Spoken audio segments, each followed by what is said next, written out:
Muy buen día.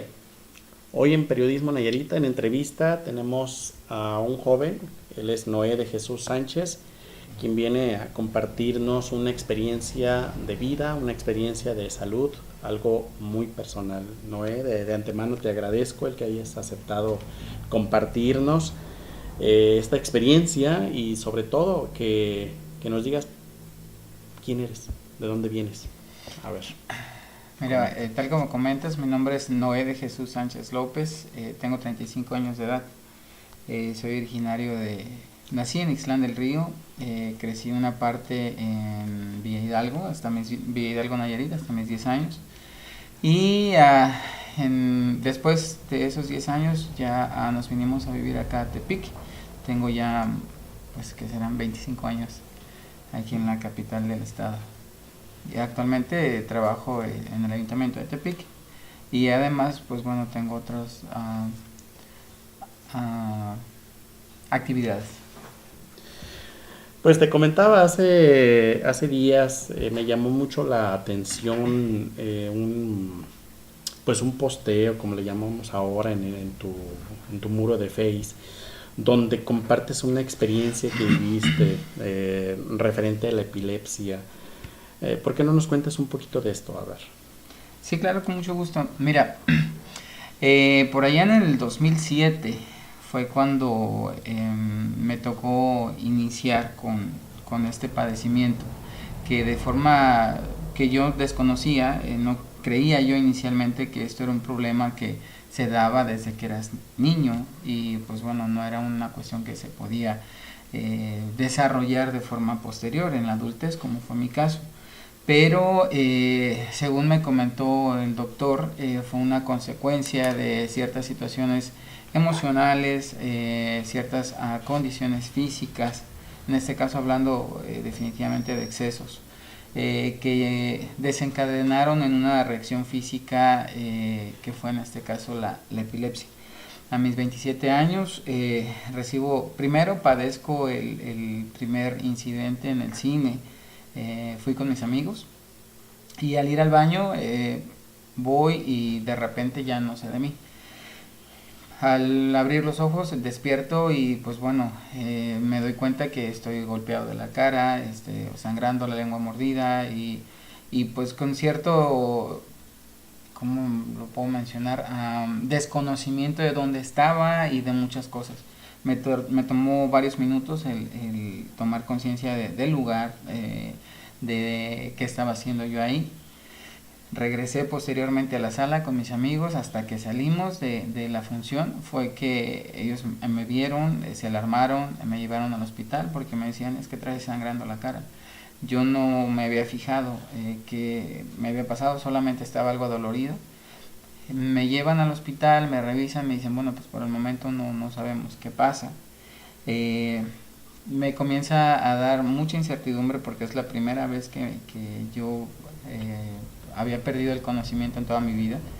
Y pues bueno, esto me lleva a comenzar en una etapa de desesperación por no saber qué me estaba pasando.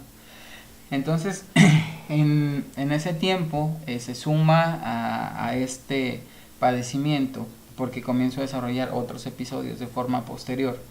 Se suma el ataques de pánico, una desesperación que también jamás había vivido y creo que se convierte en una bola de nieve, de que una cosa me lleva a la otra porque ya no tenía control pues de lo que era como más indispensable para mí, que era mi propio cuerpo. Entonces es hasta meses después en que en la clínica, pues después de hacerme una serie de estudios, me dan el diagnóstico y efectivamente, pues bueno, me dice el especialista, tienes este padecimiento y pues tienes que hacer algunos cambios. Entonces, inmediatamente después de que salgo de la clínica, lo primero que hago pues es, sentir que mi vida se había acabado. Que en cualquier momento me podía pasar cualquier cosa porque ya no tenía control de mi cuerpo, ¿no? No sabía cuándo se me iba como a desconectar el enchufe y pues comencé a caminar a partir de ya tener el diagnóstico con mucho miedo. recuerdo ese día haber pasado aquí por la Allende, ahí por donde está la Alameda, y pensar mil cosas, y después de eso comencé a hacer cambios en cuestión de mis bienes y demás, y casi hablando en forma figurada, digamos que hice hasta mi testamento ese mismo día. Llegó un momento en que no podía siquiera salir de mi propia casa, porque todo me empezaba a dar miedo. En aquel entonces era muy desesperante. Después tuvieron que tratarme esta parte de lo que me estaba pasando psicológicamente. Me tuvieron que medicar de otra manera, de forma complementaria al padecimiento de la epilepsia. Y pues fue una etapa complicada de varios años, en donde me toca vivir con la zozobra de no saber cuándo me podía pasar o qué me podía pasar en el asunto del perder el conocimiento a raíz de una convulsión. Y da la casualidad que en ese inter hubo una persona con quien charlé, porque era una cuestión muy personal. No la externaba porque pues tenía que trabajar, ¿no? Y también no quería que se me viera como una persona sin la capacidad de poder desarrollar un trabajo. Entonces, o buscaba la manera de mantenerme saludable, pero no era un tema que comentara con cualquier persona, ¿no? Entonces llegó un momento en que lo platiqué con alguien, y me dijo, sí, me dice, algo así le pasó a mi hija. Y le digo, ¿cómo? Me dice, sí, dice, a tal edad le pasó esto, me comentó, creo que fue en la secundaria. Tuvimos que ir por ella porque le dio un ataque de epilepsia en la escuela, fuimos por ella, luego al médico, y fue quien me lo platicó, me decía, fue una serie de acontecimientos que pues alteraron un poco la vida, dice, de mi hija, pero después de algunos años de tratamiento, pues mi muchacha salió adelante, y me comentó, me dice, tan es así que pues ya está casada y ya tiene sus 2 hijos, y jamás, dice, después del tratamiento jamás volví a tener algún episodio de este tipo. Al escuchar eso, para mí fue como, híjole, tener un poco de esperanza dentro de toda esa tiniebla, nombrémoslo de manera figurada. Pues era como ver un rayito de luz, ¿no?, que bajaba del cielo, porque yo decía, entonces sí se cura. El médico jamás me comentó eso. Pequeño detalle del médico. Ajá. Ya ves, no es por hablar mal de nuestro seguro social, pero creo que en algunos casos sí les falta un poquito de sensibilidad, o no sé cómo nombrarle, pero... de dedicación, ¿no? Quizás. No, bueno, creo que me habría cambiado la vida si el médico me hubiera dado una esperanza de entrada, y no lo hizo. Entonces tuvo que llegar a mí esta información a partir de otra persona, de alguien que ya había vivido la experiencia, y incluso me compartió un manual de qué hacer cuando tienes un familiar con epilepsia. Y yo decía, Dios, o sea, ¿por qué hasta ahorita? ¿Por qué hasta ahorita me voy enterando de estas cosas?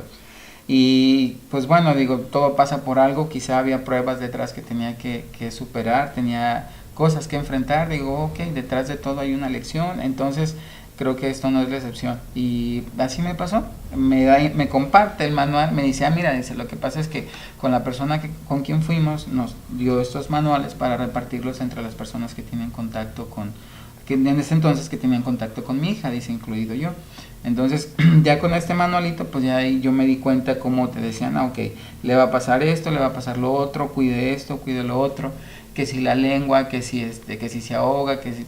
Ahí las recomendaciones venían muy específicas, y bueno, ayudan al paciente y a sus familiares a darse cuenta que al menos en una circunstancia similar a la mía, en donde la epilepsia no se desarrolla desde la infancia, pues bueno, te da la esperanza de que es ciertamente o en cierta forma controlable, ¿no?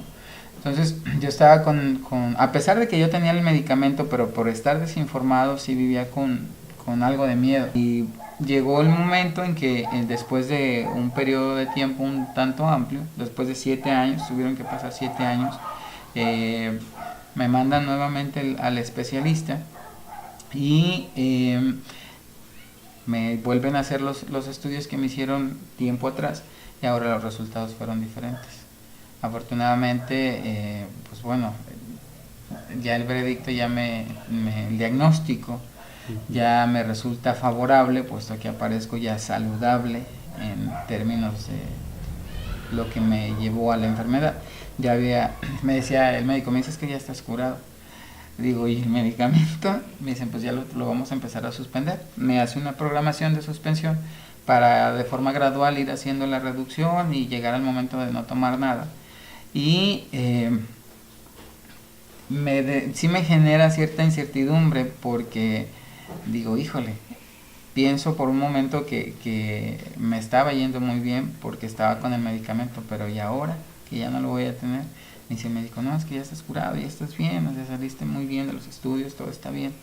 Y ese día sí era así como un juego de tenis en mi mente, ¿no? Porque por un lado yo decía, sí se pudo, y por otro lado decía, híjole, ¿y si me volvió a pasar algo por dejar el medicamento? Pero al final de cuentas volví otra vez a platicar conmigo mismo y a decirme, si me va a tocar, aunque me quite, ¿no? Y si no me toca, pues ni aunque me ponga. Entonces, bendito Dios, aquí estamos. ¿Tienes conocimiento de que en tu familia haya habido algún antecedente, algún caso? Sí. Sí, ya a partir de que comienzo a hablarlo, de que comienzo a expresarme y a comunicarme con mi familia, eso que en algún momento me daba miedo, me daba vergüenza, pues resulta que alguien muy cercano a mí había pasado por un incidente similar. Entonces, igual, o sea, fue un periodo en el que lo padeció ya grande y posteriormente pues salió adelante. Entonces, comentas que lo viste en mi perfil de Facebook. Sí. Esto me permitía hacerlo porque en algún momento, si a mí alguien me lo hubiera dicho o de algún lado, después de salir con el doctor cuando me dio el diagnóstico, si yo hubiera tenido a la mano información que me diera esperanza, híjole, pero el hubiera no existe. Y en aquel entonces, pienso que en aquel entonces habrían sido las cosas muy diferentes. Pudieran haber sido distintas, pero bueno, creo que los tiempos de Dios son perfectos, todo pasa por algo y digo, bueno, así me pasó, pero decidí hacerlo con esa finalidad de que si alguno de mis amigos que llegara o estuviera pasando por una situación similar, pues viera que sí se puede salir adelante. Y curiosamente, no sé si leíste todos los comentarios, hubo una amiga mía que me comentó que le pasó así a su mamá, ya la señora ya grande, y no sabían qué hacer, estaban sumamente desconcertados en la familia y que fue un proceso complicado por el que tuvieron que atravesar para llegar al diagnóstico porque pues por la edad de la señora y las circunstancias en las que estaban no se daban idea de qué es lo que les estaba pasando.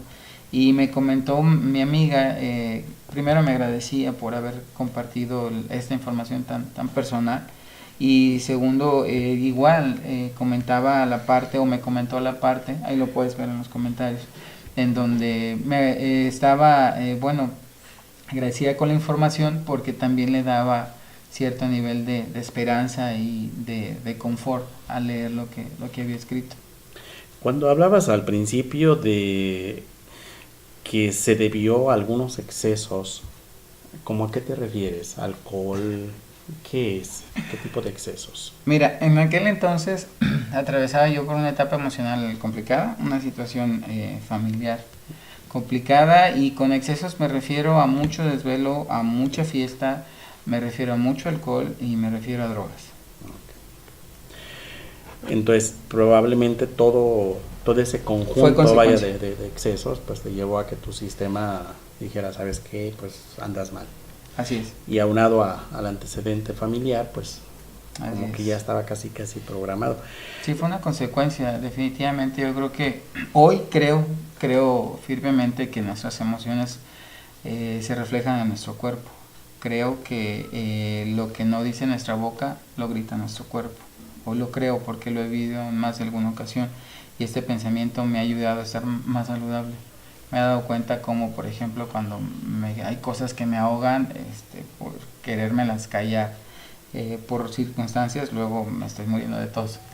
Y situaciones así que al menos en mi caso, pues yo hablo de mí, yo no estoy hablando de tesis ni cosas por el estilo, no es mi intención, pero a mí me ha pasado y yo he visto resultados en esa parte de que Cuando me permito expresar mis emociones, cuando me permito vivir mis emociones, efectivamente mi cuerpo está mejor. En ese inter donde llegas, te reencuentras con tus amigos en la sala del cine, ¿qué fue más fuerte? ¿El shock de no saber qué había sucedido, qué estaba pasando, por qué el haber caído y demás?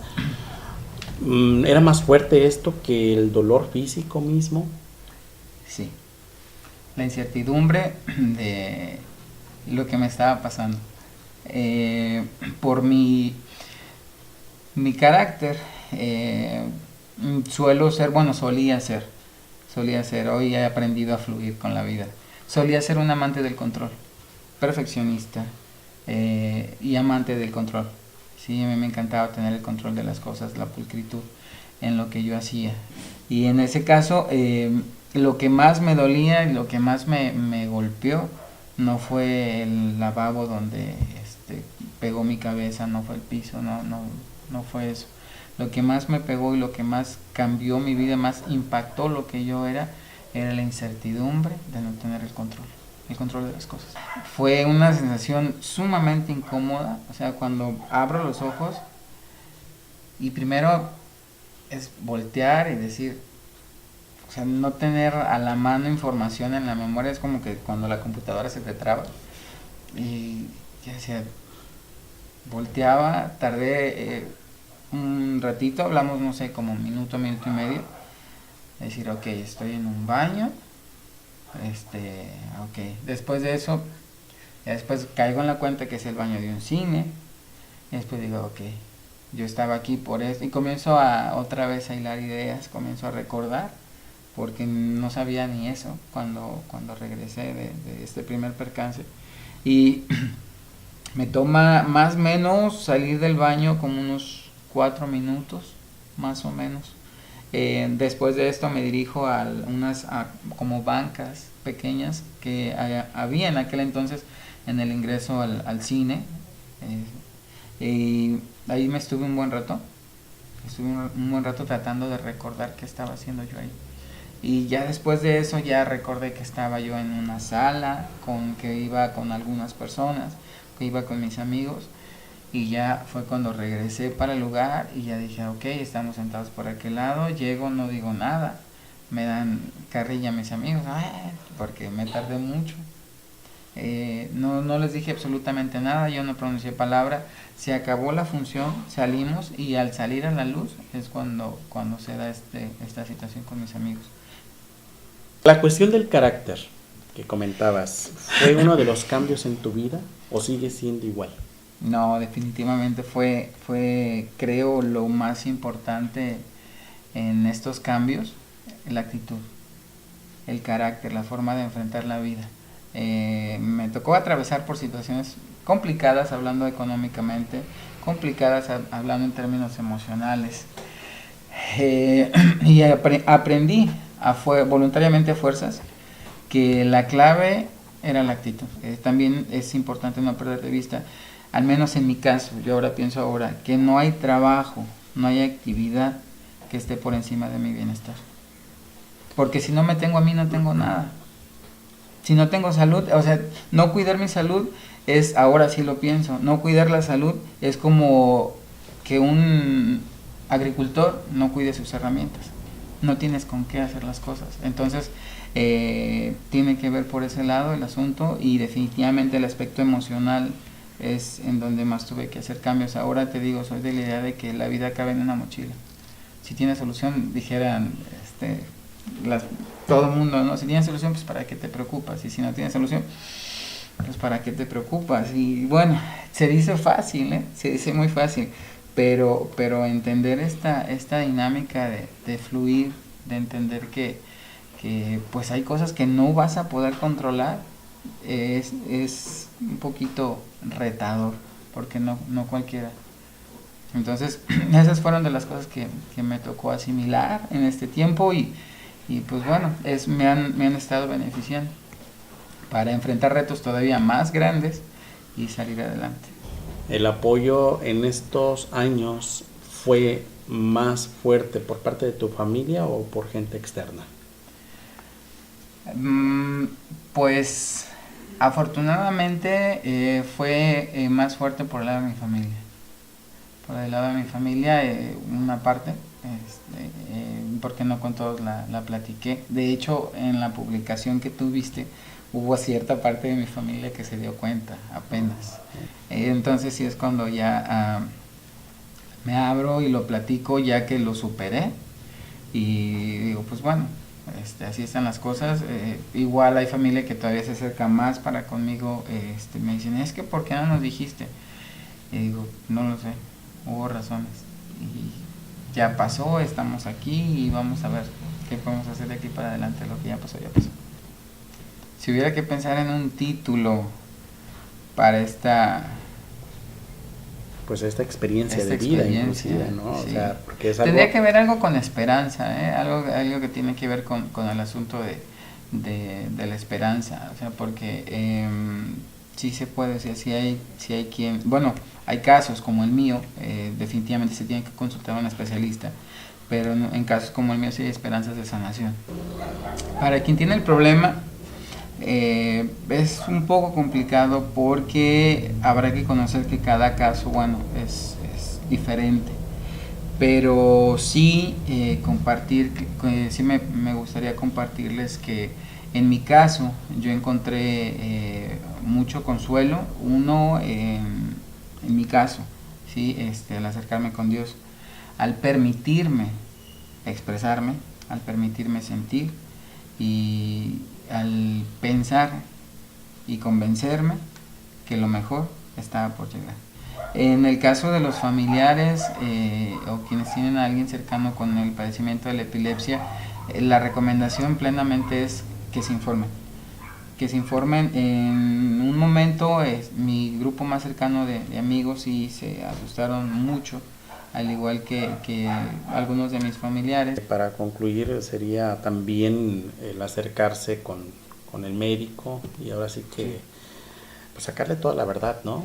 Sí. O sea, por ruda que sea, por muy fuerte, por lo que quieras y gustes, pues ¿sabes qué, médico? Dime las cosas como son, para no caer precisamente en esa incertidumbre.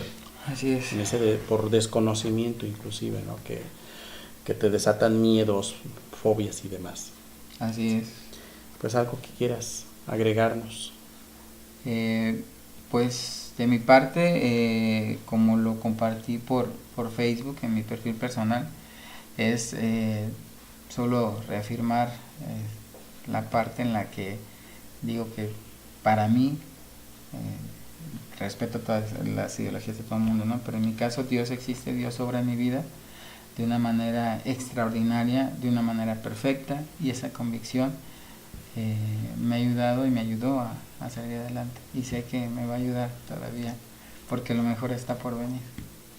Muy bien, Noé, muchísimas gracias por aceptar y compartirnos toda esta muchísimas experiencia. Muchísimas de nada. Y a usted que nos sigue, también agradecerle, como siempre, mil gracias.